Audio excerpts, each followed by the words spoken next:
soy Daniel Bianchi y quiero compartir contigo el pan fresco, el pan de la palabra de Dios. ¿Nos preparamos para escuchar lo que Él quiere decirnos? Comienzo con una adivinanza. Mientras más lejos, más cerca. Te doy unos segundos para pensar la respuesta. Tic-tac, tic-tac. Terminó el tiempo. La respuesta es la cerca, la tapia, el vallado o el muro, porque mientras más lejos se va, hay más cercas.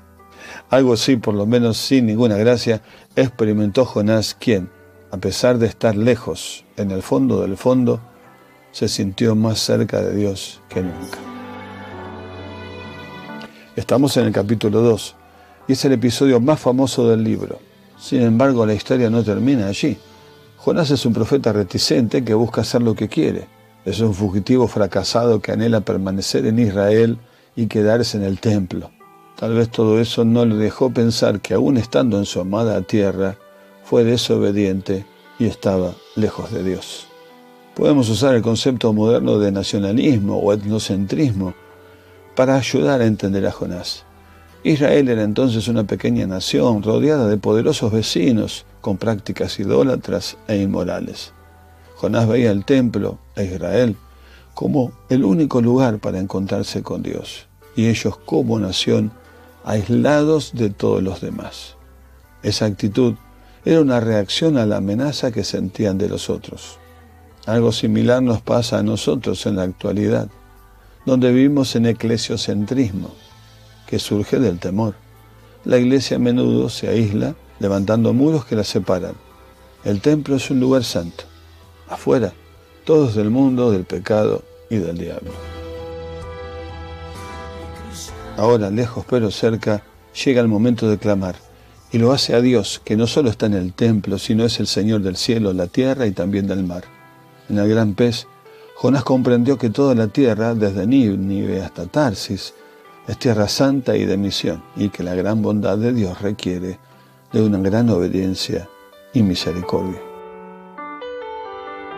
Los 10 versículos del capítulo 2 muestran que a pesar de las consecuencias de la desobediencia y de lo incómodo que sea el lugar donde terminamos, no hay nada mejor que volver a Dios y estar donde Él quiere.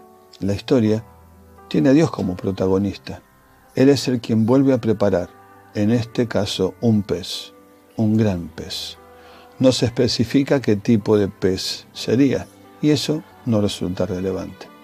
Lo que importa es la oración de Jonás, desde las profundidades, que es el contenido del capítulo.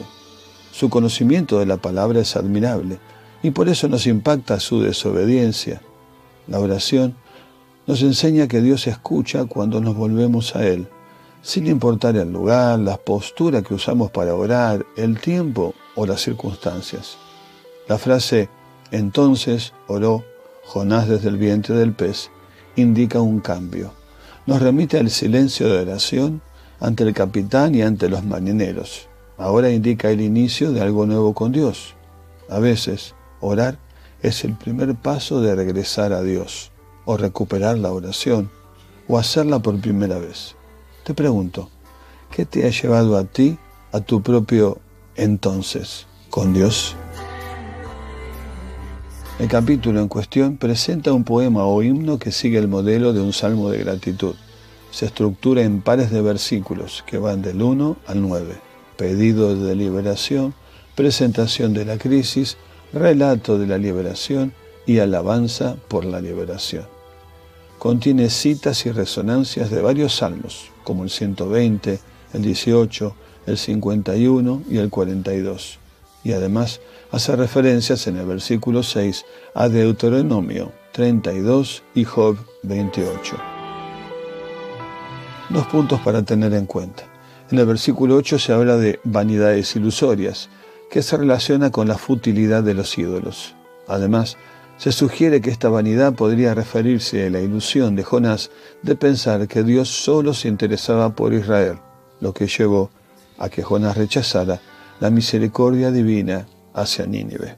Ese etnocentrismo que hemos visto lo hizo abandonar entonces la compasión de Dios. Sin embargo, el centro del capítulo, la clave, es un grito de alabanza cuando dice Jonás: la salvación viene del Señor. Aquí, salvar implica abrir camino, ofrecer libertad física y espiritual. Jonás intentó huir en el mejor banco posible y hacia el mejor destino pensado. Sin embargo, se encontró en una situación cada vez peor y desesperada y terminó en lo profundo, sumergido en jugos gástricos y enredado por algas, creyendo que todo había terminado. Esta experiencia refleja también nuestra condición humana, atrapados, enredados, cubiertos por el pecado, en el mismo fondo, sin salida. Sin embargo, Dios envió a Jesús para redimirnos. Jesús, obediente, enfrentó la cruz y experimentó la separación del Padre al cargar con nuestra culpa. Jesús descendió a lo más profundo y resucitó, siendo mayor que Jonás en todos los aspectos y el único medio de liberación completa, total y eterna. Mientras que el pez aún grande pudo salvar a un solo hombre, Jesús murió una vez para salvar a toda persona en cualquier tiempo y lugar que cree en Él. Entonces te pregunto, ¿tú ya has creído? Qué bueno haber compartido este pan fresco juntos. Te espero en la próxima. Y acordate, si te fue de bendición, compartí este audio con otros.